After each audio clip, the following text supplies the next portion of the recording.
What's going on YouTube? It's Tej, back again with another video, and today we're going to go over week one, wave one of free agency, whatever you want to call it, but, kind of the beginning of NFL free agency. Man, there's been a ton of awesome moves and a lot of things I want to talk about, but I'm going to try to be brief, because this video could easily be like a 3-hour long video on YouTube, and I don't think anybody wants to do that, but this is going to be a little bit more free-flowing. This is going to be kind of more podcast-esque. I don't have like a plan going into this. Like, I'm just going to basically talk about some of the moves that I think are the big moves from each team. I'm here on the PFF free agency tracker. They also have some of the departures. And last thing, I'm recording this it's literally 2:04 Friday afternoon. This video is going up at 5 o'clock.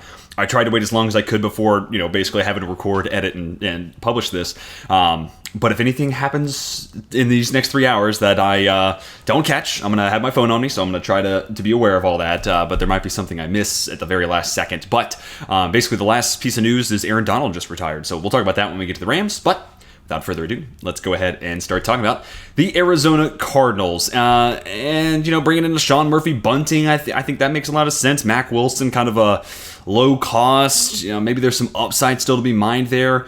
Moving on from DJ Humphries, big cap hit. Really interested to see what his free agency market looks like.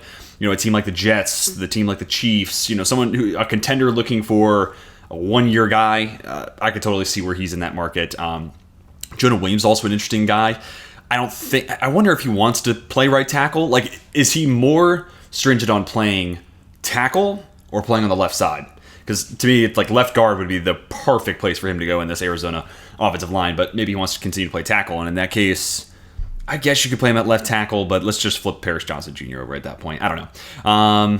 Interesting move there. Then the trade for Desmond Ridder, more of that's about like moving on from Rondale Moore. Yeah, and that's kind of I love the move there for the Falcons. Desmond Ridder, it's just an okay backup, and it signals that Clayton Tune probably not going to be that number 2 quarterback for all that much longer in Arizona, and I wonder if he ends up just being someone they move on from entirely. But yeah, kind of a quiet, kind of a chill free agency so far, which I totally dig for where the Cardinals are at. So I'm going to give it a B. Like, I think there's some upside signings in there, like Sean Murphy Bunting, Wilson, and then bringing in Jonah Williams, kind of buying low on these guys. But given where they are, they weren't a team that's like, okay, we're one big addition away from competing. So I love that they're kind of just mining these smaller markets, if you will. Now let's get to the Atlanta Falcons. You have the trade where you get Rondale Moore. So since we're talking about the Cardinals right before this, go ahead and talk about that. I love that. Like, he's going to be their Tutu Atwell. Like, assuming that this offense is going to be kind of McVay-like, right?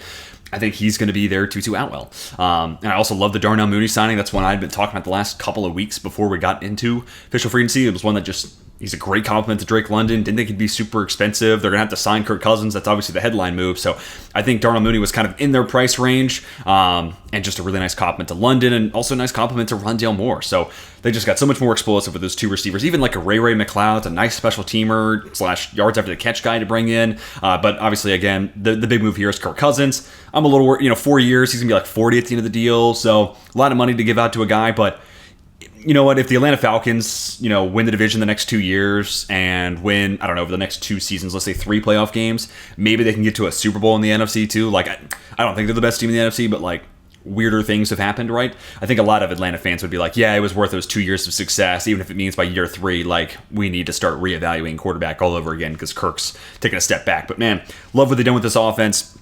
Kirk Cousins, obviously the headline move, and then bringing in those 2 receivers, I like that a ton. And it's a good draft class. Like, if they're staring Jalen Polk in the face in the second round, I still think they can make that addition. So I'll give the Falcons an A. And it's not just the Kirk Cousins. It's like, dude, Darnell Mooney, great value. Love the move for Rondale Moore. And also, I'm kind of curious, do they draft and develop a guy like a Michael Pratt this year behind Kirk Cousins? I think that could be in play for Atlanta as well. All right, to the Baltimore Ravens. I like the re-signing of Nelson Agholor. Felt like every time the Ravens had a big play, like they had a lot of guys who were making big plays, no doubt, but felt like Nelson Agholor had like a solid percentage of that, and it's like, damn, I always kind of forget they have Agholor. So like that, bringing back Justin Madubuike was kind of a must. He was such a disruptor last year in the middle of that defense, and I think that's becoming a more valued position when you have that true interior disruptor. It makes everything else in that front line kind of fall into place. I like bringing back Malik Harrison, considering they lose Patrick Queen. I think Harrison's a solid player. And if he's your third linebacker / special teams guy, like that a ton. Love the Derrick Henry move.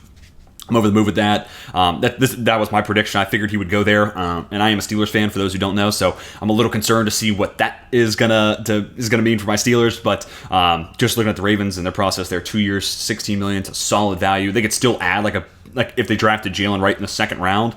Now you're talking like big play guy with Jalen Wright, the power back and Derrick Henry, and of course you got Lamar Jackson there. I would love it. Also, I could see where this team's like Lamar Jackson's our explosive running back, on top of being a two-time MVP winning quarterback. So we just want someone who brings that power element, and Lamar is kind of the elusive, so to speak, explosive element to complement that. Moving on from OBJ, that's going to be a post-June 1st cut, so they're going to save a good bit of cap space. I wonder if they decide to bring him back later on in this process.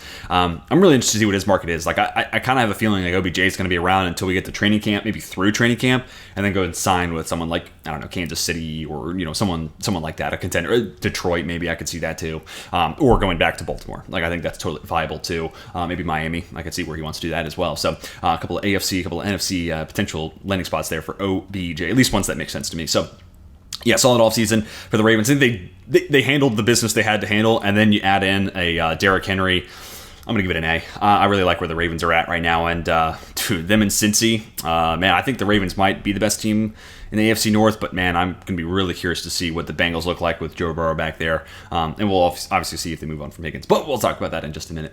The Buffalo Bills, been a weird offseason. I mean, they got a ton of, I'll call it flack for, that's the only thing that's really coming to mind, but moved on from players like Jordan Poyer, Mitch Morse, Deontay Hardy, Trey White. They're good players, don't get me wrong, and they've been a huge part of the foundation for the Buffalo Bills the last few years, but it was the right time to move on from these guys. They had to free up salary cap. And ultimately, like, the definition of insanity is doing the same thing over and over and over again and expecting a different result. And I said that for the Dallas Cowboys when they kept Mike McCarthy, and I think the same is true for, like, your roster construction. There's one thing to say, like, the Bills, in the 90s made it to 4 straight Super Bowls. Maybe you don't want to tinker with that too much. This is a team that's, like the AFC Championship game is kind of the hump that they're looking to get to and then looking to get over. So I think moving on from these aging veterans, saving money, and then just kind of retooling this roster makes a lot of sense. It's going to be tough to replace those guys, but it was moves they had to make. And then you talk about the, extension of Deion Dawkins. He puts out a cryptic tweet, makes it sound like he's going to be cut, and I'm thinking, oh, dude, Pittsburgh should jump all over that. He's back there, and he ends up getting an extension instead. Like the re-signing of Taylor Rapp. I think he's just a good football player. I've always been kind of biased to Taylor Rapp. I like him a lot. Bringing back A.J. Epinesa, I think, makes a lot of sense. They reworked the contract, if I remember, about Von Miller. I don't see that in here, but that was also good. Bringing in Curtis Samuel. There's, kind of a little bit of an overlap there with Khalil Shakir, but I think both these guys can coexist in that offense and basically share time in the slot. Curtis Samuel could also be kind of a field stretcher, slot fade guy, which I think Shakir can too, but I think there's a world where both these guys make sense. Matt Collins, I think this is a solid way of just like, if all the receivers are gone before 28, we have Matt Collins who can be some percentage of Gabe Davis. So it's just kind of the same approach. I love the Ravens take. They patch up all their holes in free agency with like good enough quality players, and then they get to the NFL draft and they get to look at it with like a sober view. And I think that's basically what the Bills have done here. Is like, we've made holes, we're going to patch it up. We still could use a safety, one more on top of Rapp. And corner is going to be kind of an interesting play now, but for the most part, our needs are mostly addressed, and then we can go to the NFL draft, and whoever the best player at 28 is, like, that's who we're going to take. So there's some growing pains, and it's not like a perfect offseason. And that turnover, there's still like holes they got to fill. Like, now I'm wondering, like, it sounds like Connor Williams going to play center. What's that other guard spot looking like? I'll give it a C. It's a lot of players to move on from, but I think ultimately they've had to take their medicine here. And I still think they're going to be a team that's making moves basically up through training camp. Like, if I plan on doing a second version of this maybe in like 3-4 weeks, or maybe once we get to the point where like free agent signings won't play a factor in compensation picks. That's typically when it feels like free agency gets its last little push till training camp. So maybe around then, before the NFL draft. And I'll be really curious to see what the Bills do in this time between now and then. All right, next up, we got the Carolina Panthers. I mean, a big offseason, moving on from Bradley Bozeman, the tag, then the trade of Brian Burns. I'm old enough to remember when they got offered 2 1s. Obviously, I know Dan Morgan wasn't the GM when that happened. At least they got something for him. You can't be, so caught up on what you could have gotten yesterday to affect what you got today. You just got to, get the most you can out of them. And ultimately, it's just a failure on Scott Fitterer and Matt Rule for not trading him for 2 1s 2 years ago. Bringing in Robert Hunt, a lot of money there for a guard, don't get me wrong, but him and Damian Lewis, Damian Lewis I've always seen as a better run blocker than a pass protector, but like in theory, Robert Hunt, Damian Lewis, like building up that interior offensive line. Now we got to figure out what they're going to do at center for sure, but with such a small quarterback, like I love the idea of like, I think back to Kirk Cousins, statue quarterback, 4th and 8. Dexter Lawrence blows up the play in that wild card game 2 seasons ago, and Kirk has no choice but to throw it short of the sticks. T.J. Hawkinson can't break a tackle. Vikings lose to the Giants in the wild card. Like, Bryce Young's another one of these quarterbacks, like statue quarterbacks and small quarterbacks. I want to keep the interior offensive line like top notch. Like, I don't want interior pressure. Kind of the same thing that like the Cardinals were doing when they were continuously investing in Rodney Hudson right when they first got Kyler Murray. Again, trying to keep a clean pocket for these smaller quarterbacks, and it was a big point of emphasis for New Orleans when Breeze was there. Russell Wilson in Seattle, So I like that. And I think Carolina's basically just saying, hey, we gotta build a wall across them entirely. The offensive line was terrible last year, but specifically on the interior. So I like that. I think Robert Hunt's a really good football player. So that's not the signing I'm too worried about. Tammy Lewis, I kind of wonder, can we get a little bit more pass protection on him? Moving on from Von Bell, glad to see he went back to Cincy. I think it's a great ad. Ultimately last year, I don't know how much is Von Bell, how much is it, is it the coaching staff? But ultimately kind of a disappointing year last year for Von Bell. A'Shawn Robinson, solid player. Another, kind of high-level run stopper there in the middle of the defensive line like that. Dozy Jewell, solid across the board, not great at any one thing. Signed Dane Jackson. Of course, they also make the trade for Deontay Johnson, which they fleeced the Steelers, in my opinion. Like, I'm a little partial to Deontay Jackson. Like, I think he's a solid athlete, and I feel like there's better play in him than what we've seen so far. But, that is just me kind of going off what I think is there with, traits and specifically athleticism. Now, granted, hopefully he gets into a better situation, better coaching staff, and we actually get to see that. But it's, a guy they were going to cut and 7th round swap, 6th round pick. They get easily the best receiver on that roster now, Deontay Johnson. And now I'm like curious, they got picked 33, 39. Can they get in this T. Higgins market? Because what's great with Deontay Johnson? Deontay Johnson plus T. Higgins, like that would be awesome. So I don't think they're going to be done yet. That, or they could just draft a guy at 33 and have him be cheap and years of control. I could also see that being a play. Dean Jackson's like a solid football player. DJ Wanham, Caleb Von Chason, relatively inexpensive guys that, Caleb Von Chason hasn't been good, but Wanham's solid. Hold on. We got to give a grade. The Panthers, I think it's been a decent offseason. I wish they could have gotten more for Burns. C feels a little harsh because of the Deontay Johnson trade, so we'll say the DJ trade moves them up into B territory there for the Carolina Panthers. All right, next up, Chicago Bears. I think they've had a really solid offseason. Obvious cuts there with Whitehair and Jackson. Ryan Bates, someone who can compete to play center like that. They got Jalen Johnson for a very affordable contract like that a lot. Kevin Byard, I'm interested to see, Matty Perflus, a lot of cover two, a lot of split safety looks. Byard kind of been a center field safety, but I want to see what that looks like. The first signing was DeAndre Swift. That feels a little weird considering Khalil Herbert, Roschon, and Johnson exist. So I'm not really crazy about that, especially for $8 million a year. I would just stick with those two cheap guys. Maybe draft another dude this year. Gerald Everett, I guess like a low risk tight end too. Not too bad. And then you get to, and then the trade for Keenan Allen. That's the last big thing. And I love that trade. And honestly, I still think there's a world where if like Roma Dunze's staring them in the face at 9, like they got to jump on that. I think Keenan's going to be there for 1 year, and then they'll kind of reassess next offseason. He'll probably be moved on from. Maybe they give him an extension. We'll see. But, I mean, they had the cap space to absorb Keenan Allen, and now they get to draft a quarterback at number 1 overall and give him an awesome slot safety blanket and a great compliment to DJ Moore. I love that. And then, dude, if you give this team Roma Dunze, like that trio of receivers is automatically like one of the best trios in the NFL. I'd be fine with Malik Neighbors, too. I think that'd be great. But, like, man, I mean, and looking at how JSN, I know he wasn't the biggest part of the offense last year, but like how JSN was used in Seattle with Shane Waldron, now the OC in Chicago, I think Keenan Allen a better version of that, at least as of this moment. There could be a lot of really awesome things they could do for Caleb, assuming that's the pick at 1. I love the value on that Jalen Johnson extension too. Yeah, I mean, I think there's a lot of smart moves, and obviously they're gonna get picks for Justin Fields. So, man, the Keenan trade for a 4th round pick.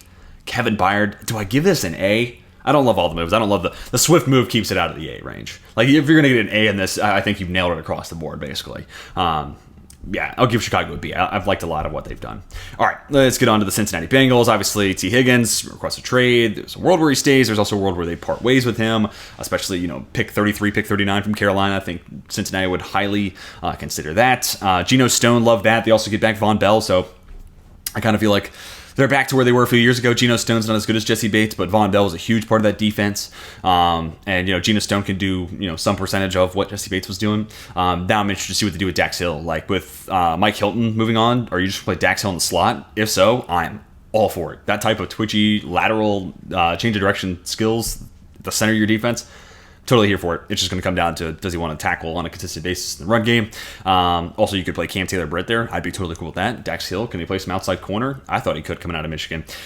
Zach Moss, they move on from Joe Mixon. It didn't really make sense for them to pay Mixon like it makes sense for Houston. We'll talk about the Texans later. And then I think Zach Moss can do a lot of what they got out of Mixon for way cheaper. And then you just have, Chase Brown, Chris Evans, as the nice compliments there. I like that a lot. Mike Gesicki is like a power slot. Love that, especially for $2.5 million.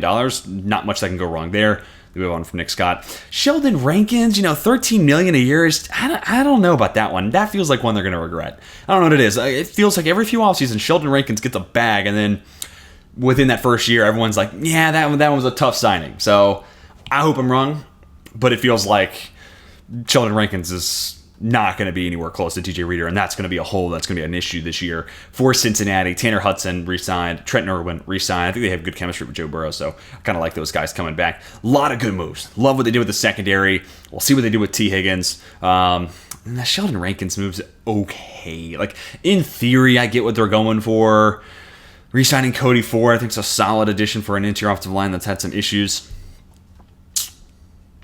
I'll go with an A, because as of right now, they've pretty much got the band back together. I think there's going to be a sizable downgrade from DJ Reader to Sheldon Rankins. I really kind of want to make this a B, because again, do they knock it out of the park? But I don't know. We'll also see what they get for T. Higgins. That could be a huge determining factor. If I feel like they don't get a whole lot, then we'll make it a B. But if they get really good value, we'll keep it at an A. Cleveland Browns. Love the Jerry Jeudy trade. Love the re-signing of Zadarius Smith. Jordan Hicks. Like, this team's been struggling at Mike linebacker. Like bringing him in as a cheap, decent enough option. Jameis Winston is a backup. I guess that's fine. Naheem Hines. Okay, like that.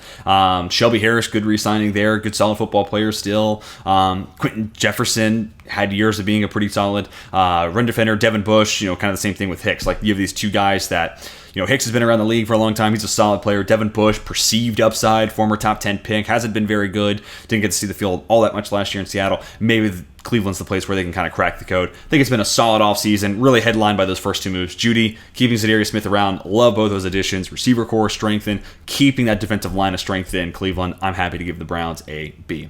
Dallas Cowboys. This is going to be one where I feel like I'm going to get a lot of flack from Dallas fans, because I know they want them to make moves. I'm going to give them a C. Just kind of upfront here. They're going to, like, the money they're going to have to pay to Dak here in, I guess, the next couple of weeks, the money they're going to have to pay CeeDee Lamb, and the money they're going to have to pay Micah Parsons. I think Brad Spielberger put this out. I think those three guys could easily account for 40-ish% of the cap, maybe more. Like, those guys are going to get it back. Especially with the cap going up, like, they're going to ask for a ton. Like, Dak's looking for 60, CD's going to be looking for 30. Micah Parsons is going to try to beat Joey Bosa's, 32 a year? So let's say it's 60, 32, and 35 a year. That's more than $120 million going to these three players. That's insane. That's almost half the salary cap. I don't think they really had the flexibility to do anything. Like Eric Kendricks, actually do think he's played better in a 4-3 defense than he ever has in a 3-4. That was his problem spot at the end of his tenure in Minnesota, as well as in Los Angeles. Also, like, age, I think, is catching up to him too. But just throwing him in as like a Leighton Vander Esch replacement, you still have Marquise Bell there, you still have Damone Clark. Specifically, I like him as a mentor for those two LSU guys, Damone Clark and the other name is now escaping me. I love that they got him in the 4th round too. That's killing me that I can't remember that. Injuries basically pushed him into day 3. But I like him as a mentor for some of those other linebackers they have there. But I'm going to give him a C. I know a lot of Cowboys fans would say D or F. Shout out to Skip Bayless putting that comma. Whew, that is one of the funniest tweets I think I've ever seen. The all-in comma, and I won't say the rest. Well, if you haven't seen it, just Skip Bayless, just a work of wonder. Go give that a look on X, Twitter, whatever you call it. Broncos to move on from Russell Wilson. They're paying him $38 million a year to go play in Pittsburgh, so we'll talk about that later. Had to move on from Justin Simmons, which is tough. I've always been a big Justin Simmons guy. That feels like an absence they're gonna miss. And then, when it comes to like additions, Brandon Jones, Malcolm Roach, and then a couple of re-signings, it's been pretty quiet, but this team has no cap space to do anything more than this. So kind of the same spot as Dallas. Truthfully, I'm gonna go D here. And again, I understand the context. This would really be a C- if I just put in, like minuses and pluses in this. I understand the situation they're in. Cap is tough right now, but what they've done is basically, I think this roster's gotten a little bit worse. They're going to have to start a rookie quarterback. That's kind of boom bust in itself. And then, I guess the best move is re-signing your special team guys, like getting Will Lutz back there. All right, re-signing little Jordan Humphrey, Adam Troutman's like, okay, nothing really crazy there in Denver, but again, I understand the cap. I understand there's not a whole lot they can do. But where I give Dallas a C and Denver a D, it's not like Denver has Parsons, Lamb, and Dak that they have to pay. They're just kind of strapped because of previous decisions. Lions, they move on from Tracy Walker. I love the re-signing of Emmanuel Mosley for even cheaper than they got him last year. When he's on the field, he's a good football player. He's just almost never on the field, unfortunately. Graham Glasgow, he re-signs. That ultimately opens the door for Jonah Jackson to go get a bag elsewhere. Like the Marcus Davenport, low risk, 1 year, $6.5 million signing. Like that. You take him away from a division rival, too. Carlton Davis, love that trade. I'm also a huge Carlton Davis guy. I know last year was tough for him and Jamel Dean, but I like them both a good bit. And then even Amik Robertson, they've just kind of boosted up this secondary. And Robertson's played a decent bit of outside when he kind of profiles more as a slot corner. And maybe he'll do more of that with Johnson going to Philly, but they also have Brian Branch, who's already like a top 3 slot in the league in my estimation. So he might just play more on the outside. Re-signing the legend that is Dan Skipper, and then bringing in DJ Reader. They get a low-cost edge, and then they get a damn good defensive interior to be a high-level run defender, pair up with Lee McNeil. Still think this team can go edge and corner in the first 2 rounds. Inter-offensive line still probably somewhere in the mix, like a guard somewhere in the first 3 rounds. But I think they could do that comfortably with their first 3 picks. Like, I think first-round corner, depending on the board, of course, like first-round corner, second-round edge, and then like third-round interior offensive line. I think that's like a really nice pathway forward. Really like what the Lions have done. And a lot of just smart, savvy moves. Like when you look at Reader, we don't know the money yet, but it's like, okay, yeah, 2 years. You didn't like give this man 4 or 5 year contract, and you're kind of stuck with him. But and also like Marcus Davenport, $6.5 million a year. Like it's worth seeing what he could be at that price point. Same thing with Emmanuel Mosley. So yeah, Brad Holmes, just one of the best GMs in football, just doing more of what he normally does. Packers move on from Devondre Campbell. We'll talk about him later on. Josh Jacobs swapping in for Aaron Jones on the exact same contract. That's kind of interesting. Love the Xavier McKinney. This is one that I was hoping to have happen. He's a perfect fit. Love that a ton. Keyshawn Nixon's a solid player to bring back, and they already have enough question marks at corner. No movement on Jair Alexander, so I guess this defensive coordinator change was all he kind of needed to see. But I like them bringing back guys that they've already had, because why create... This has already been a struggling corner room. Why create even more holes or potential depth that's needed to be added? So I think Nixon's also a solid special teams guy. Corey Ballantyne, he's fine, I guess. And then they did re-sign A.J. Dillon. We're waiting to see the terms on that. The Xavier McKinney signing alone kind of pushes this into B, but this would probably be more of a B- if I was doing that. Love the McKinney signing. Jacobs for Jones, they're just getting a younger running back. Cool, but you're still, this is going to piss some people off too, but like you're still paying a running back $12 million. A lot more than I would pay somebody, so especially look at what David Montgomery's playing for $6 a year. Like, yeah, that's about the price point I'm comfortable with. So, but I still think it's a B. I think all in all, they've gotten better. Now, off-ball linebacker, maybe that's the spot they target in the NFL draft. I'm interested to see if they do try to find a running mate there with Quay Walker. Houston Texans, yeah, probably one of the biggest winners of free agency, and I'll go ahead and get out of the way. This is going to be an A for me. Really like what Houston's done. The re-signings of Dalton Schultz, Kyrie Fairbairn, Desmond King, also on a very cheap number. And then you talk about the signings, Jeff Okudah, love that. Like, there's just so much upside to be had there.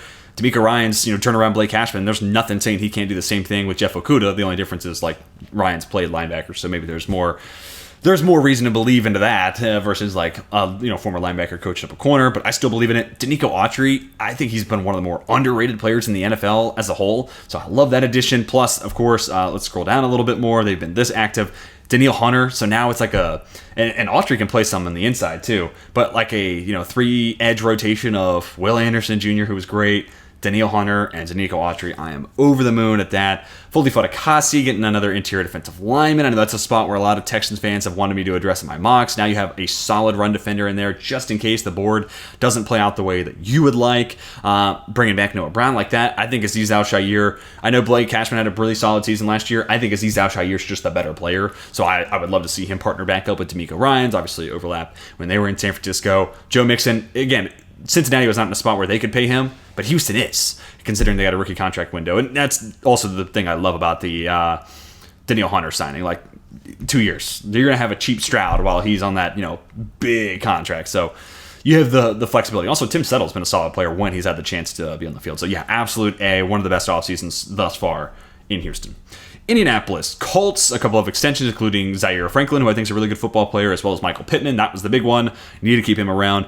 Also, big re-signing in Grover Stewart. He really was kind of he is their largest anchor in run defense, so getting him back is huge. Kenny Moore, solid corners have a lot of really good years under Gus Bradley, and I think Kenny Moore, you could definitely do more of that. Raekwon Davis, like adding just one more guy in there for relatively cheap, and then Joe Flacco's kind of an interesting backup option. Curious when we got to see Trey Sermon last year, he was actually not terrible in Indianapolis. So yeah, I think a solid offseason, and really bringing back Michael Pittman was like a must-have, and then I think Grover Stewart and Zaire Franklin are probably the next biggest, and Kenny Moore too. Yeah, Kenny Moore, Grover Stewart, Zaire Franklin, probably in that order. Yeah, probably in that order. I would say those were massive re-signings right behind Pittman. So they basically just kept their own, and they still have cap space. So this could be another team that's like in the second, maybe final wave right before the NFL draft of free agency. They could still make one big splash. A couple of releases for the Jags, all calculated, like Darius Williams, Rayshon Jenkins, moves they just had to make. Tagging Josh Allen makes a ton of sense. Re-signing Ezra Cleveland, solid amount of money for him, but clearly they liked him enough to trade for him at the deadline. And then 6th-round pick for Mac Jones, low cost for a decent backup. Don't hate that. Got a couple of guys from the 2021 draft now in that QB room. Bringing in Mitch Morse, love that. I mean, for $5.25 a year, love that value. Now it means you don't have to draft a guy in the first round. You can draft and develop a guy somewhere in the 3rd, 4th, 5th round range. This is your offensive line class. Gabe Davis is a great compliment to Christian Kirk and some of the other guys they already have there. Obviously not getting back Calvin Ridley kind of hurts this, but they're also in a great spot. Now that they don't have to draft center, like Brian Thomas Jr., A.D. Mitchell, one of those guys at 17, to me makes a lot of sense. Darnell Savage, I know Savage hasn't been great, but to me, he's a more talented version of Rayshon Jenkins, so I'd be curious to see what he looks like. Devin Duvernay feels like an updated, Jakeem Grant edition. Ronald Darby, just a decent enough football player, not bad. $4.25 million a year. If you don't get the chance to draft a Quinyon Mitchell at 17 because you got to draft a receiver now, I think it's fine to have Ronald Darby as that second outside corner. So again, just putting band-aids across the roster so you don't have to be pigeonholed into one position when you get to the NFL draft. And then Eric Armstead, obviously Trent Baalke was part of the front office in San Francisco when Armstead was drafted. So he totally fits the MO for like what Trent Baalke wants in a defensive lineman. Love that addition. Can play on the edge, kick inside, on passing down. So it's 2 for 1 there for Jacksonville. So a lot of moves to talk about here. Ultimately, I think a really solid offseason. And you know what? It'd be a B plus if I had the plus. I don't know if I can quite go A because there's still holes in the roster they got to address. But man, the Mitch Morse. Gabe Davis is a solid fit. I don't love him as a player. I think he's kind of one note, but he's the receiver they didn't have last year. Duvernay, Darby, Armstead, like that signing too. Yeah, I like a lot of what they've done here. And ultimately, like what Calvin Ridley got, I wouldn't have paid if I was Jacksonville. So I think there was sound process there. You could convince me this should be an A. This would be a B plus if I had pluses in this, though, for sure. Maybe kind of teetering on that A territory. Kansas City Chiefs, and there's rumors that Tyler Boyd is interested in going there, so more could be potentially done, but the big move, obviously re-signing Chris Jones, and then a 1-year contract. We don't know the money yet for Hollywood Brown, but gives him an awesome speed threat. Absolutely an upgrade over Marquez Valdes-Scantling. Way more yak ability. Also just a better route runner who can do more in the intermediate area too. I know you're losing some science there, but it's fine. Love the re-signing of Drew Tranquill. And I like Willie Gay too, but Tranquill just played better for them last year, so I don't mind them picking Tranquill over Willie Gay. L'Jarius Sneed, like rumors are he's going to play on the tag and just do one more year in Kansas City. If that's the case, keeping Jones, keeping Sneed, getting better at receiver, I mean, what more could you have asked for? Re-signing Derek Nottie, to me, feels a little unnecessary, but he's probably, coming back for cheap. Mike Pennell actually was really good in the Super Bowl, stopping the run, so like that move. Irv Smith Jr., solid, like number 2 tight end. Everyone's wanting to see if they can crack the upside of Irv Smith Jr. Maybe playing behind Travis Kelce is the spot to do it. Still looking to add a tackle to replace Donovan Smith, but they're also in a good spot to be able to do that in the NFL draft. All right, got to give them a grade. I did give a grade to the Jags. Yeah, I gave it a B. Oh, man. Yeah, I mean, especially if they're keeping Sneed, I got to give Kansas City an A. Especially if they're able to keep Sneed, that's just going to be unfair for the NFL. And if they get Tyler Boyd for cheap, like, brother, that's just not fair. To we get to the Raiders, not a whole lot that they've done. Re-signing Andre James, solid. Christian Wilkins is the big splash. Like that's by far and away the big move. Replacing Jimmy Garoppolo with Gardner Minshew. That's, in all honesty, it's maintaining status quo, maybe getting a little better. You're definitely getting like better, cooler personality. Nothing against Jimmy G, but like anywhere Gardner Minshew goes, I'm here for that. And he's a fun guy, so him going to Vegas Hopefully he keeps his head on straight. That's all I'll say. Moving on from Hunter Renfrow, I'm interested to see where he goes, and then signing Harrison Bryant. So it's kind of Wilkins, then re-signing a couple of dudes. Now we have a hole at right tackle. This feels like if Taliese Fuanga is there at 13, like that's gonna be the dude they pound the table for. So yes, it's Wilkins and it's Andre James is kind of the moves that I like the most here, and Gardner Minshew. But like, is that really moving the needle though at quarterback? Like, is like Gardner Minshew and Aiden O'Connell gonna like get you to a Super Bowl? Probably not. I wonder if they decide to. I don't know. AOC didn't play terrible. He didn't play great, but I don't know. I don't think Luke Getsy wants to partner up with Justin Fields. But as the price continues to fall, could it be Gardner Minshew, Justin Fields? Maybe. But I just don't know if I want to see more Justin Fields, Luke Getsy. I don't know if I can do any more of that. This would probably be a B-, but I'm going to give it a B. Christian Wilkins is one of my favorite players in the NFL, and there's a lot of great interior defensive linemen. I feel like he gets kind of lost in the shuffle sometimes. But him and Max Crosby, Malcolm Kuntz coming off a breakout season. Loving that defensive front. And you got to think about Patrick Graham, what he had in the Giants. Like, Christian Wilkins is easily the best player he's had playing defensive tackle in any, whether it's nose or 3-tech. Like, he's easily the best interior defensive lineman he's had since he left New York. To the Chargers, had to move on from Eric Kendricks, bring back Aloha Gilman. They obviously released Mike Williams. Curious to see where he goes. I've heard some rumors Chicago could be in play there. They'd be really interested to see them get both those Chargers guys. Also, I think New England makes a lot of sense. I thought they could trade pick 68 for Mike Williams. Now they can just go out there and sign him outright. I think that can make a lot of sense. Puna Ford, Troy Dye, good enough players. Not a whole lot to do here, but also this team had to cut Mike Williams just to get out from underneath the cap. And then they traded Keenan Allen. So now they have a little bit of spending money, restructured Joey Bosa and Cleo Max, and now it feels like maybe the Chargers can be a little active in free agency, but I don't know. Even that could be kind of tough. Not my favorite offseason. I hate to do this off rip. They were just... I was thinking about going D, but this was a team that literally had to get... Before, Friday, they had to release Mike Williams or before Thursday, they had to release Mike Williams to get back over the cap, or under the cap, excuse me. So, yeah, they had pretty tough cap limitations, so I'll give them a safe right now. D could be very fair, though. Re-signing DeMarcus Robinson for the Rams, love that. Jonah Jackson, plus the extension / re-signing of Kevin Dotson, keeping that interior offensive line. I mean, with what McVay was doing inside the red zone, just pounding the rock, love that. I think it just gives them more flexibility to do even more of that. Colby Parkinson, to me, is a very underrated tight end. I love that fit. With the Rams, think he could be a really good player. Darius Williams played some great football there. Love bringing him back to LA. And also, their outside corner options right now are Barron. And then Cam Curl, I don't know what the money's going to be, but yeah, odds are it's. Oh, actually, I think I saw 2 years, $13 million. So yeah, an absolute steal. I love Cam Curl. To me, he's one of the more underrated players in football, especially one of the more underrated safeties. And now he gets to go from a bad Washington team to a good Los Angeles team. I think the league will catch up, and fans will catch up as well. And then Aaron Donald retires. Real quick, I think he's the greatest defensive player of all time, and that's going to be a huge absence. Luckily enough, they had Kobe Turner be an absolute animal last year, and not to say he's going to be the greatest defensive player of all time, but he can fill some percentage of what you're going to lose in Aaron Donald. But is your defensive lineman? I wonder if they try to attack that. If they can trade back, get Johnny Newton, is that a play they want to do? Can they move up and get Byron Murphy? I wonder if they're trying to replace Aaron Donald sooner rather than later. That's gonna be really interesting to watch there. But solid offseason. Donald's outside their control. Paid a lot of money to those guards, so I'll keep it at a B. But you could easily convince me this should be an A, just because of the value they got with Parkinson, Williams, and Curl, and then beefing up that interior offensive line. And I love the re-signing of DeMarcus Robinson. So you could easily tell me it should be an A. I'll stick to a B for right now. Probably would have been a B+ had I done pluses and minuses. To the Dolphins, they had to do a lot to get underneath the cap. Davion Nixon, kind of an underrated guy that fell in the 5th round. I liked him coming into Iowa. I want to see if I don't think he'll be Christian Wilkins, but can he replace some percentage of that? I wonder. Then we get Anthony Walker Jr., solid, kind of low-cost linebacker. Jordan Brooks, thought he was going to get a little bit more money. And obviously you have Anthony Weaver coming over from Baltimore.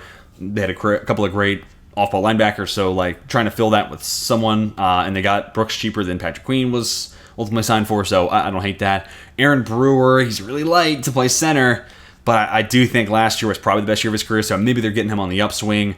Low-cost contract for Shaq Barrett to be a third edge rusher, especially considering those their top 2 guys, Jalen Phillips and Bradley Chubb, both got hurt last year. I think adding some depth there is a really solid add. Cheap addition of Jordan Poyer, him plus Javon Hollins, an insane duo. Kendall Fuller, solid $8 million a year. Like, I think that's an opportunity to, like, maybe he doesn't have as much upside as Xavier Howard brings, but Howard also, like, his bad play can be kind of disastrous, and he's had a couple of bad seasons in a row now. So Kendall Fuller maybe just gives you a little bit of a higher floor, and he's cheaper, and this team is battling the cap right now. So, I think, solid offseason, again, especially considering what they were dealt in regards to, like, what the cap space looked like coming into the season. I think they've navigated it well. They've had to make some tough decisions. Wish Christian Wilkins was still there. That's going to be a tough guy to replace. 21, can Byron Murphy make it that far? I don't know. This team needs to trade back from 21, too. So, like, I don't know what they're going to do. But really curious to see how they're going to replace Christian Wilkins. That's really my only kind of reservation right now with the Dolphins offseason. Otherwise, I think they've made some really smart, savvy moves, like the going from Xavier Howard to Kendall Fuller. It's just finding a way to get almost as good of a player. Almost. But doing it for a lot cheaper. So I love that. To the Minnesota Vikings. Man, I'm excited for my next mock draft. I think this team is going to make a splash. I'm not the only one saying that, obviously, but I am excited to talk about it. But obviously, a couple of moves they had to move on. Alexander Mattison just wasn't that good in Minnesota by the end of that. The big move is signing Jonathan Grenard. In a lot of ways, it's very similar to the Marcus Davenport deal last year, except, Davenport was on a prove-it contract. Grenard's coming off a breakout season. So the trajectories are kind of different. Obviously, multi-year contract versus one, but in a lot of ways, I think they're kind of looking for that type of player. I don't know. Like, I can see some similarities in their game. And then Andrew Van Ginkel, love that. Like, Andrew Van Ginkel, against anybody who's an average tackle or worse, he will whoop you. He's not good against elite tackles, that's for sure. He'll go quiet. But if you have an average tackle out there, if you have a Donovan Smith-esque tackle, Andrew Van Ginkel is going to embarrass him. He's going to turn him into a turnstile. So I love Andrew Van Ginkel everywhere he goes because he beats up on dudes that he's better than and then just absolutely falls silent against dudes who are better than them. He's just like, it should be that easy across the board. Like, NFL football should just be that easy to evaluate. Wish it was all like Andrew Van Ginkel. Blake Cashman, interested to see what that move's going to look like coming off a breakout season. I think Brian Flores can get good, solid play out of him. Like, maybe not the same as last year. Like, I think he was like a top 8 off-ball linebacker per PFF grades. He won't be that, but like, could he be top 12, top 15? Absolutely. I think he's actually a solid running mate next to Ivan Pace, so I don't hate that. Sam Darnold, he's going to be a backup. This team's making a move. They're moving up to get a quarterback. Whether it's Drake May or it's J.J. McCarthy, this team's moving up to get a QB. Aaron Jones, it's only a 1-year deal, but he's easily the best running back they've had in some time since Adrian Peterson. Easily. Like, not even close. Like, Dalvin Cook. He's the best running back they've had since Dalvin Cook's third to last year. I think Dalvin Cook's last 2 years in Minnesota, he started to lose a step. Yeah, so he's their best guy since Dalvin Cook's third to last year in Minnesota, however many years ago that was. 4, 5? Something like that. I don't know. Forgot about Cook there for a second. Don't flame me. But he's their best back in the last 3 to 5 years. And then you get Jonathan Bullard, whatever. Jerry Tillery's not a good football player. Trent Sherfield, solid special teamer, decent speed guy. Solid. I mean, that's gonna be the boom bust of this free agency. If Grenard's a great player, then this is gonna look back as like a pretty solid free agency. But I think he's a good player. I like the Aaron Jones move, and I think that makes their run game that much better. So I will give Minnesota gladly a B. All right, let's get on to the New England Patriots. A team that hasn't done a whole lot. A lot of releases. They get the franchise tag of Kyle Duggar. Glad they did that. They got Chukwuma Okorafor for pretty cheap, and I'm ready for him to have his breakout season. Like, he's going to become a good football player all of a sudden, now leaving Pittsburgh. Sometimes it's just that, change of scenery and getting away from a place that hasn't developed a position in a long time. Don't let me get bitter about it. Let's move on. Hunter Henry, actually, for $9 million a year feels a little pricey, but I'm interested to see if this, new regime is able to maximize him more. Kendrick Bourne, also like a good football player. He's had a weird saga in New England. He's easily the best receiver the first year there, and then by the next training camp, it's like, yeah, he doesn't like being here, and they're going to move on from him. And now he's re-signing with them, so I don't know. That's a little weird. Devontae Parker, they had to move on from him. Good money for Mike Onwenu, but like not breaking the bank. He's making less than Robert Hunt, and Onwenu's probably going to play tackle, right? If not, he's going to be an awesome guard. And again, he's cheaper than what Robert Hunt signed for. Jacoby Brissett is a bridge quarterback like that. Sione Takitaki, I'm ready for him. New England's just got this track record of, like Jelani Tavai, like not a good football player, gets to New England, all of a sudden he's a solid linebacker. Like, here you go, Sione Takitaki, breakout season loading. Jalen Reagor, it's whatever. Josh Uche for super cheap. I mean, he's a DPR. He doesn't do much against the run, but like $3 million for one of the league's best DPRs, and I mean that no hyperbole whatsoever. One of the league's best defensive, pass rush specialists in the league. $3 million? Yeah, I'll take that any day of the week. Austin Hooper, that's just like such a typical New England move. As remember this guy used to play for the Raiders when McDaniels and Ziegler went there. Like, he's just such a New England guy in a lot of ways. And for Dave Jennings, bringing him back like that. And then Nick Leverett, just solid depth. Armand Watts had a couple good years in a row. Pittsburgh and Minnesota. Like, I think that's a solid run defender to add in the mix. So just a lot of good. I don't know if there's anything special here, but just even like the guys they bring back, like Henry maybe a little pricey, but like Kendrick Bourne to me, like, kind of, I'm not saying he's great, but he's like underrated. He's just kind of a solid guy across the board. If he's your receiver 3 or 4, you're feeling pretty good about that. So bringing him back at that price point, I'm more than fine with that. So I'll give New England a B. I'm glad to see free agency actually turned out pretty good. They had a lot of cap space, but I'm also glad they showed some like restraint. They didn't just start shelling out money for everyone that they could possibly sign. So they should restrain, but also improve the roster. Saints, they extended Tyrann Mathieu, make some space on top of the release with Marcus May. Had to get cheaper. Move that money around really at safety. Willie Gay, 1 year, $5 million. I love that value. I'm a big fan of Willie Gay when he's healthy. I think him and Demario Davis, love that tandem. And then not much else. You had to move on from Michael Thomas, obviously. Cedric Wilson Jr., kind of a decent slot guy for them to bring in. And I'd almost be content with Olave, Rashid, and Cedric Wilson. Maybe you could add like a jump ball contested catch guy, but you also have A.T. Perry, who maybe can develop into that guy. Going to be interested to see the Saints attack wide receiver in this draft class. It's such a good receiver class. It gets all this hype. Do the Saints tap into it? I want to know. There's only so much this team could do given their cap space. I'm going to give them a C because even like I like Willie Gay, but he's also like missed a ton of time, so that's an inherent risk. And then there's not a whole lot to talk about. Like Cedric Wilson, we don't really even know the value of it yet, but I'm just assuming that was a cheap 2-year contract. So I like, in theory, what the value should be and what I think it's going to be. Gunnar Olszewski keeps getting contracts from people. This time it's from the Giants. John Runyon, actually a solid $10 million a year. I don't know if he's been that good, but they needed some offensive line help. Jermaine Illuminor, I mean, with the offensive line coach going from Vegas to New York, I think this was one that a lot of people saw coming. 2 years, $7 million a pop. Love that value. I think that's a great spot to get him for. And then the trade for Brian Burns, costing a 2 and a 5. Him with Dexter Lawrence in the middle and the Kayvon Thibodeau on the other side. All of a sudden, this front looks awesome in New York.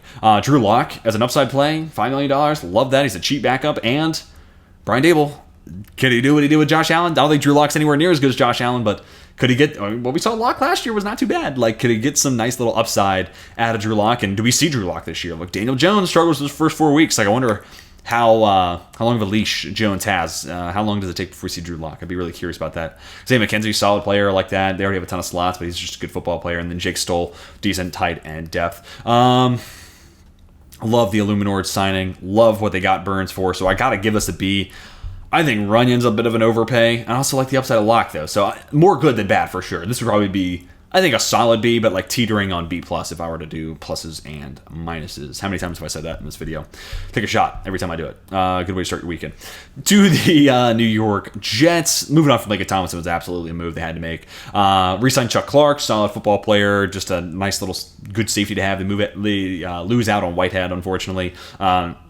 Isaiah Oliver's actually he's not been a great slot, but I think he could be. New York, you also have who's playing slot? Michael Carter II, who's been a pretty solid slot corner, so he might just be depth. Re-signing Zerline makes a lot of sense. John Simpson, I wonder if this team is going to embrace a little bit more gap scheme stuff. He feels like a guy who doesn't naturally fit, but for $6 million a year, if you're willing to find a little bit more balance, do a little bit more gap, take a little bit less zone blocking schemes out of the playbook, and you think Simpson helps you do that, I'm fine with that. Javon Kinlaw, reuniting with Robert Saleh. Kinlaw's coming off the best year of his career, too, in my books. So pairing him up with Quinnen Williams, I'm all for it. I am absolutely and totally all for it. Tyrod Taylor is easily the best backup. It makes you wonder, like, could the Jets have just called the Giants last year? Yeah, they should have made a move for a Tyrod Taylor type because they might have made the playoffs, even with just that marginal upgrade over someone like Zach Wilson and Trevor Siemian. Tyrod Taylor, good backup to sign. And then Morgan Moses, love that trade. So you could stick him in at right tackle, and you're feeling pretty good about that. David Bakhtiari probably playing left tackle. I'm sure that Aaron Rodgers is going to work his magic there. So again, more good than bad. And ultimately, I think even the guys they moved on from make a lot of sense. Wish they could have kept Jordan Whitehead around because he's just like a solid football player, but I'm going to go B. I don't know if there's a big enough splash here to give it to warrant an A, but I think they've had a lot of just sound, smart moves. I'm really excited about the Kinlaw addition. I think this could easily be the best year of his career. And then curious to see with John Simpson. Maybe that's a signal of things to come and some change on the horizon for the New York Jets. To the Eagles, Julian Okwara probably going to have a breakout season now. He's in Philadelphia, and they just developed these guys so well. Resigning Albert Okwuegbunam or Gui Bunam, if you prefer that pronunciation. I've heard both, and I just like saying both, so you got both. Moving on from Vontae Maddox. absolutely must. Bayer was going to make a lot of money, kind of had to do that. Retirement for Jason Kelce, like, dude, him and Aaron Donald, two smaller, undersized, but uber athletic and explosive and leverage winners, retiring the same year just feels fitting. One more year, Brandon Graham makes sense. Fletcher Cox also retires. Wow. So a couple of staples for Philadelphia gone. Like the extension for Landon Dickerson. It's a lot of money, but guard, center, flex. He'll probably continue to play left guard. He's been a damn good one at that. I think moving on from some of the guys that they did to get Bryce Huff, that makes a ton of sense in the world. Saquon, that's easily the most talented running back they've had in a few years. I do worry about his touchdown production for fantasy football, considering the tush push still exists. And I think Cam Jerkins, assuming he moves to center, is going to be maybe not Jason Kelce good at it, but it's going to be still high percentage of conversion. Matt Hennessy goes to Philadelphia. That's a low cost, he's played some guard, he's played some center. That's just a cheap, solid guy you can kind of plug in no matter what happens to this the rest of the offseason. Devontae Parker's a terrible separator, but he's a jump ball guy, so maybe they're using him in the red zone. I don't know. I think separation matters more in the red zone, but another talk for another day. Chauncey Gardner-Johnson, this is what they should have signed him for last offseason, but eventually they got him back. And you got to think, this is Vic Fangio. He got the best years out of Justin Simmons. He got the best years out of, maybe not last year with, Javon Holland, 92 point something PFF grade. So he got a great year out of Javon Holland. Eddie Jackson when Fangio was in Chicago. I think CJ Gardner-Johnson is going to be in for a huge year. And then extending Jake Elliott, one that they had to do. 1 year, $7.5 million for Devin White's not terrible. I don't think it fixes their problems long term. I don't think Devin White's all that good. Kind of hot take, depending on where you stand on Devin White. But it's better than them ignoring the position. At least they brought someone who has talent to potentially make that position better. So they can't control the retirements. It's obviously out of their hands. I'm going to give the Philadelphia Eagles an A. I love the Huff signing. Barkley's making a lot of money, but he's easily one of the 4 or 5 best running backs, maybe top 3 running back in the league. Landon Dickerson, a lot of money, but that's keeping one of their own. I get that too. Matt Hennessy, cheap, solid ad there. I don't know, man. The Eagles do it every offseason, don't they? All right, I'll try to be brief here, and if you want to skip past this, I totally get it. So we'll move past the releases. They all made sense. They were just cap casualties that had to be had. And then Cam Johnston, he does seem like an upgrade at punter. It's also tough to punt at Hines, so Dante Jackson, we already talked about that. The Steelers got fleeced. Dante Jackson, at best, if the Steelers are smart, at best, he's your corner 3. But I don't know. Maybe they won't address corner in the first few rounds and he ends up being CB2. If that's the case, he's not been a good corner. He was going to be cut, so they give up Deontay Johnson for a guy they could have signed in a few weeks. So love to see that. And they got a 6th round pick out of it. Oh my God, there you go. Now it all makes sense. Miles Killebrew is good for 2 block punts a year, so he's going to continue to be a Pittsburgh Steeler. Deshaun Elliott's actually, let me be positive here, he's easily the best signing of this. He's easily the best move made here. And then actually bringing back Monty Adams, also not a bad move. He was like, okay, he's a solid run defender. I don't mind bringing back Monty Adams. And for whatever reason, I don't see the Russell Wilson move on here. He officially signed today, so we'll go ahead and talk about it. Patrick Queen, I'm kind of in the middle on that. He's the 7th highest paid off-ball linebacker, and you just can't tell me there's a world where without Roquan Smith, he's a top 7 off-ball linebacker. He wasn't good. Keep in mind, the year they made the Roquan Smith trade, he wasn't good. And that was with Mike McDonald as their defensive coordinator. So it wasn't even that they had a great DC and then Roquan Smith next to him. He was only good when Roquan was there, despite having a great defensive coordinator already there. So he is the type of linebacker Pittsburgh's been looking at. I don't hate that they're trying to improve that position instead of bargain shopping more. I just think... I just don't see a world where he makes it to year 3 of this contract. I just don't see it. I hate to be so negative. I hate to be so pessimistic. I trust me, if I'm wrong, there will be no one happier than me. I just don't think he makes it to year 3. I think it's just going to crash and burn. Without Roquan Smith there, it's not going to be pretty. And maybe he's like a smidge better than Devin White. He also just might be Devin White, when he doesn't have an awesome linebacker next to him. So, and then the one saving grace in that contract, basically the guaranteed money is up front. So if he sucks this year, Pittsburgh, if they're in a tight cap spot next offseason, they could cut him then. After 2 years, if they're like, we need more cap space, they could cut him then. So again, I just don't see a world where he makes it to year 3. Assuming, if I am right, he's either gone next offseason or the offseason after that. They might give him 2 years. I can see what they give him 2, but I just don't think it's going to be as good as signing. I don't think he's going to be a top 7 off-ball linebacker in the league. It's just that simple for me. And then Russell Wilson, obviously, I don't know why it's not on here, but... yeah, that one's frustrating. I know a lot of Steelers fans are loving that, and I get it. He's $1.2 million, but it feels like Steelers fans are hype about going from a 2000 Honda Civic to a 2003 Honda Civic because it was cheap. It's not an upgrade. The Pittsburgh Steelers are going to be 10-7 or 9-8 again next year, and I think that's my frustration. So many of these moves are all about we want to keep Mike Tomlin from having a losing season, so they do just enough to not be awful, and to flirt with the playoffs, but they're not doing anything. They're not addressing any of their major needs and trying to take big steps forward to become a Super Bowl team like they were when I first became a Steelers fan. So, again, it feels like we're bragging about like going from one shitty car to another. We went from QB 29 in the league, 28. Let's just be nice. Let's say Kenny Pickett's QB 28, 27 in the league to Russ is QB 25, 24, if that. It's a marginal upgrade. Yes, he's cheap. I hear you, but also like Kenny Pickett has not had a chance to operate under an actual non-fraudulent, non-con man offensive coordinator, considering he's been stuck with Matt Canada. So I hope they actually just go into camp and see it as a true battle, considering Russell Wilson he's being paid by the Broncos to do whatever he wants this year. So like if Kenny looks better during training camp, I just for all we know, like Kenny could be better in this offense than Russell Wilson is. And I just think Russell Wilson's washed. I know the box score last year is good, but that's because of a lot of red zone efficiency, and Sean Payton's one of the best red zone play callers in the NFL, so that inflates the touchdown to interception ratio, which everyone's just like ooh and on over. I don't think he was as good last year. He was better than when Nathaniel Hackett was there, but I would expect you to be better when you get Sean Payton as your head coach, So I think it's going to take a step back with Arthur Smith now calling plays for him. And now he's got George Pickens and then question mark at receiver 2. Maybe it's Tyler Boyd. Maybe it's someone we drafted 20. I don't know.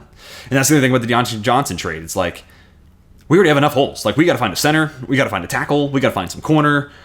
We could still use another linebacker. Maybe Patrick Queen takes that away. But like 3 premium positions still need to be addressed. And then we're creating a hole because now we need receiver 2. So I don't know. We're just creating bigger holes for ourselves. And like again, Russell Wilson's a good value, but it doesn't mean he's a good player. Like it doesn't mean that the Steelers are any better. And my last point here: Pittsburgh went 9-2 in one-score games last year. They were going to be this year's Minnesota Vikings, this year's New York Jets, where they had awesome. And frankly, this is going to piss off a lot of people. They had a lot of luck break their way. One-score games are just as much luck as it is being the better team. Maybe it's 60-40, 60% being the better team, 40% luck, but still a lot of luck broke their way. And they went 9-2 in one-score games. That number is going to regress. Let's say they play a few less one-score games. Let's say they go 5-4 in one-score games. Yeah, the roster may be better, and I would agree. Yeah, maybe the roster is a little bit better. In the offensive coordinator situation is definitely better. But that one-score regression is going to get Pittsburgh right back to where they were last year, 10-7. And honestly, if you had to ask me now, I think Pittsburgh's going to be 9-8. They're going to be just enough to keep that losing season or the non-losing season streak extended for Mike Tomlin, which is great. Good for him. This team's just not taking shots. They're not trying to win Super Bowls. They're just trying not to have losing seasons. So let's give it a grade. I'm going to go D. It's just an uninspired offseason. And like the best move here is Deshaun Elliott. Sure. Like that. And then after that, like the biggest bragging point again is a cheap Russell Wilson. Just because Russell Wilson's cheap doesn't mean he's good. Like it's just, I don't know, man. I don't know. I'm just one of those Steelers fans, I guess. Anyways, only a few more teams to talk about. This one's starting to get, rather long. Let's get to the San Francisco 49ers. Bringing back Colton McKivitz. Cheap value. He was okay last year. He fits the scheme, so don't mind that. Leonard Floyd. Love that. $10 million a year playing opposite of Nick Bosa. He's probably going to be a breakout season potentially for him. He's had a few different like breakout years intertwined with a few bad years there in between. But I think he could be a great San Francisco 49er just because they got Nick Bosa. He fits the scheme. Your Yetur Gross-Matos has never broken out, but San Francisco's got the best defensive line coach in the league, in my opinion. So don't be shocked if it all of a sudden happens. Jordan Elliott, another nice interior defensive lineman to bring in. Malik Collins, same deal, especially considering they move on from Eric Armstead. Love bringing back John Feliciano, guard center flex. I think he'd be an upgrade potentially at either one of those spots. And that's pretty much it. So it's a solid offseason. I like the Leonard Floyd move. Not that Leonard Floyd's great, and like $10 million a year, maybe a little bit more than I would give him, but I think just a solid offseason. I'll go B. I'll go with a B. Let's get rid of that C. I'll go B. This would probably be a B minus. Also, like a team that is paying so many other guys that I know they can't go out there and shell out for a big time free agent. But I think what they had in regards to cap space, I think they've done a good bit of maximizing that, and I like what they've done with the roster. Then we get to the Seattle Seahawks. A ton of releases, including both those safeties. New Jamal Adams was going to happen. I was hoping they would be able to keep Quandre Diggs around. Bring back Leonard Williams. He's a solid football player, and this at least justifies giving up a second-round pick. It's always tough to put yourself in that spot. And was that north of $20 million a year? I don't really love that value, but he's a good football player. Rayshawn Jenkins, don't really love him. Bringing back Darrell Taylor, he's had, I guess, some moments. Really, the best move here is the the trade for Sam Howell. Like, I could see in another year's time where they're ready to have him go into his third year in the league or fourth year in the league, excuse me, and ready for him to be the successor to Geno Smith. I could totally see that. So, another team that, like Cap wasn't necessarily on their side. Tyrell Dodson's actually a really good football player. I was hoping the Steelers would sign him. Got a lot of playing time late in the season because the Bills were down to like off-ball linebacker 4 and 5 on the roster. But when he was out there, he was good, and he was damn good in the playoffs. Zone-heavy defense, but I think he'd be a solid add. And considering they're losing Bobby Wagner, they're losing Devin Bush, and Jordan Brooks. I think Tyrell Dodson gives them a solid floor. They'll probably draft someone as well. So, I'm gonna go C. It's a lot of money for Leonard Williams, so I'm not necessarily in love with that. I understand that there's not a whole lot they could have done more in regards to cap space, but Tyrell Dodson and Sam Howell, kind of your headline moves. And if that's your headline moves, then yeah, C feels about right. Then we get Mike Evans re-signing as he goes to Tampa Bay. The re-signing of Baker Mayfield, love that. You tag Antoine Winfield Jr., you gotta keep him around. He's easily your best defensive player. And then re-signing Greg Gaines, like that. 1-year deal for Levante David. I've been saying that for a while. Love bringing back Jordan Whitehead. He was a good football player for them, and he was solid last year for the Jets. He can play free. He can play strong. He's your modern safety. True flexibility with Jordan Whitehead. And also Bryce Hall, was a solid football player for the Jets before they got Sauce Gardner, 5th-round pick. Could have gone a lot higher, if not a whole lot of injuries his last year at UVA. So kind of a buy low guy, considering they moved on from Carlton Davis. Chance for him to get back into a starting position, so I don't hate it whatsoever. I'll go with a B for Tampa Bay. I mean, they kept their own. It's a lot of money, for sure. But I think Baker Mayfield's on the right contract, and I think Mike Evans is too, right? And they're also not 5-year contracts. You're chained to them forever. It's, 2 years for Mike, 3 years for Baker. Greg Gaines, solid. Levante David, love bringing him back, even if it's just on a 1-year deal. But it's a 1-year deal ultimately, so I can't be like, oh, it's an A move. I'm it's for 1 year. He's a great player. He should retire Tampa Bay Buccaneer, though. Bryce Hall, Jordan Whitehead, solid players to add into the mix. So B, kind of B+-ish. Then we get to the Tennessee Titans. Lloyd Cushenberry, love that signing. Tony Pollard's an interesting one, $8 million a year. Same money that Derrick Henry's going for, and Derrick Henry's better. I know he was, he has the speech week 18, so he's not going back to Tennessee. I don't know. And I like Tajay Spears, too. So, did you need Tony Pollard to go with Tajay Spears, who was mostly receiving back last year for you? I don't know. I'm interested to see what that looks like. So we'll give Brian Callahan the benefit of the doubt. Lloyd Cushenberry is an absolute huge upgrade there at center. Also like the Chidobe Awuzie signing. I know he's been a little banged up the last year, maybe last 2 in Cincy, but when he first got there, he was a huge upgrade to that secondary. And also Lou Anarumo mixes it up as much as anybody else between various zones, man coverage, dropping 8, covers, he'll do a little bit of everything. And that means, Chidobe Awuzie had to be up for the assignment. He had to do a little bit of everything. So Tennessee's just getting a really flexible, versatile corner there. Kenneth Murray, I think this could be the place that gets him to break out. I feel like he's just been in a couple schemes that don't really maximize what he does well. So I'd love to see him be their kind of blitzing specialist, linebacker up the middle. Mason Rudolph, if Will Levis doesn't take a step forward, not a bad backup option there. Calvin Ridley, that's more than I would have signed him for. But when you just talk about it on paper, Calvin Ridley's the deep threat with Nuke Hopkins as your possession guy, and then Treylon Burks, I think it's about time that we move him back to the slot. He was great in the slot at Arkansas. It's also he's a little bit closer to the quarterback and the line of scrimmage, so those end arounds, those jet sweeps, it's that much easier. It takes up that much less time.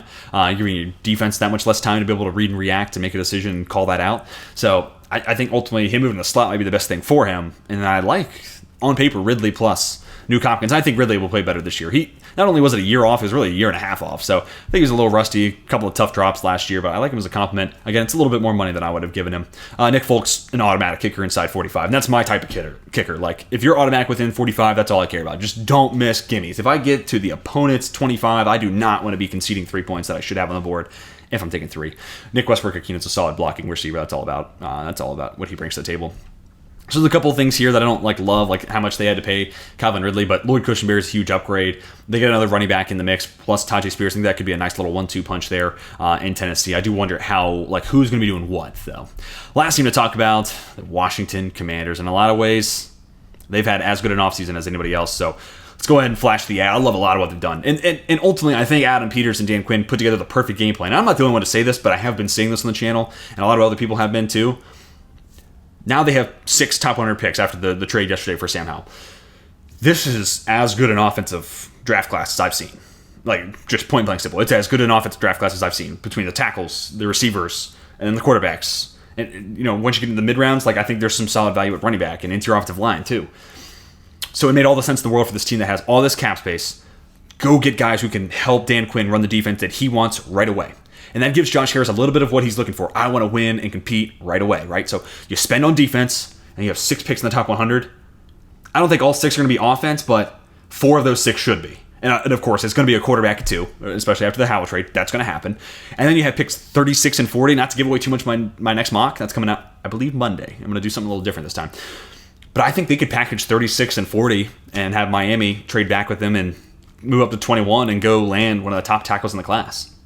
Like if they feel really passionate that Graham Barton has to be their guy. I don't know. He's more of an interior offensive lineman. Or Jordan Morgan has to be their guy. Or Amarius Mims is on the board and they love him. Or J.C. Latham's that's their guy. Whatever. Or if Olu Fashanu starts to fall and they love him. They can make that, trade up with those 2 seconds. So I think they're in a really good spot to be able to draft offense heavy. And it's because they spent so much on defense this free agency. And I love so much of the moves and so much great value to be had here. Clelin Ferrell, not been a great football player, but it's worth taking a shot on him at $4 million, less than $4 million. He's also a solid run defender, so he could be an early downs guy.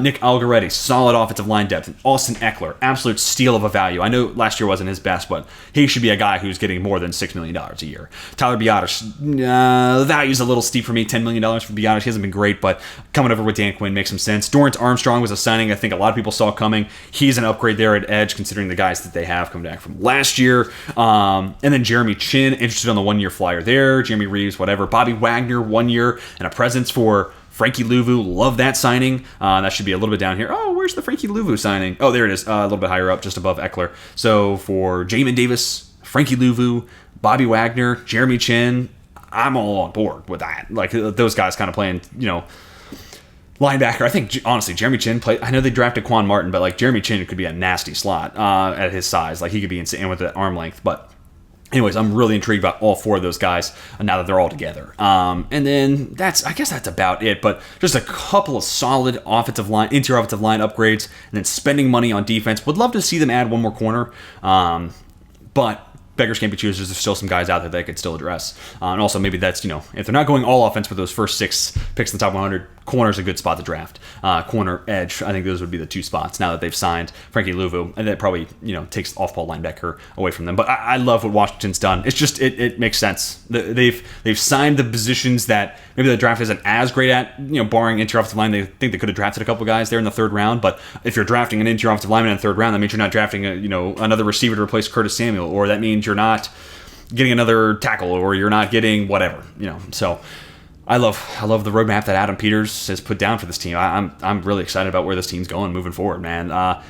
And with 6 picks in the top 100, I'm not saying the Commanders are going to win the division next year, but like by year 2 of this regime, like this could be a team that's knocking on the wild card door, like they really could be. So if of course the draft picks hit, that's what it's going to come down to. But I love what Washington's done. And guys, that's going to do it for my, week 1, wave 1, however you want to term it, reaction and grades to NFL free agency. What do you think of the grades? Who's your favorite team? What's your favorite move your squad has made? And what would you grade free agency thus far for your favorite team? I'd love to hear your thoughts. I really don't think there's a wrong answer. It's just how you view the moves and how you think they're going to pan out. And ultimately, we'll know in about 365 days whether it was a good or bad signing, right? For the most part, some exceptions in there. But guys, let me know what you would grade your favorite teams free agency, and let me know what you think about my grades down below. And then maybe give me who have had the 3 best off seasons.